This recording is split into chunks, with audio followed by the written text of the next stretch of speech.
Emmanuel,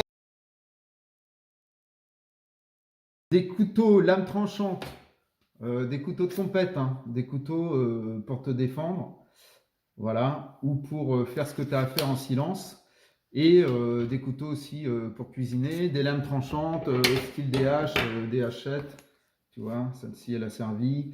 Voilà, des choses tranchantes, pourquoi? Parce que pour éventuellement couper du bois, mais c'est aussi pour te défendre, puisque en cas d'effondrement, les munitions risquent de manquer à un moment donné. Donc si déjà tu n'es pas armé, au moins des lames, et même si tu es armé et que tu as des stocks de munitions, il va te falloir quelque chose pour...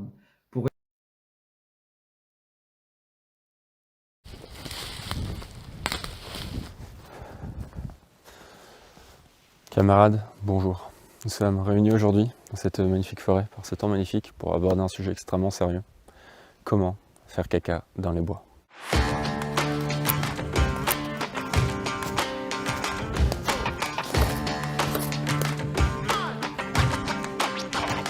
Maintenant que le trou est creusé, voici quelques positions pour poser ta pêche. Alors avant tout, l'idée c'est d'être dans une position agréable. Ça va te prendre au minimum quelques dizaines de secondes, voire quelques minutes si tu es un peu constipé ou si tu prends ton temps.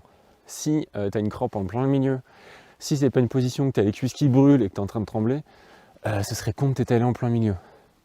Donc avant tout, cherche une position qui te convient, et c'est là 20-30 secondes. Si tu vois qu'au bout de 20-30 secondes, tu es toujours confortable, tu te dégourdis les jambes, tu te remets en position, et puis cette fois-ci, tu y vas. Position 1, c'est la position naturelle. Hop, c'est comme ceci. Alors, dans la culture occidentale, c'est pas une position qui est très courante, mais par exemple en Asie, en Inde, les gens attendent souvent comme ça.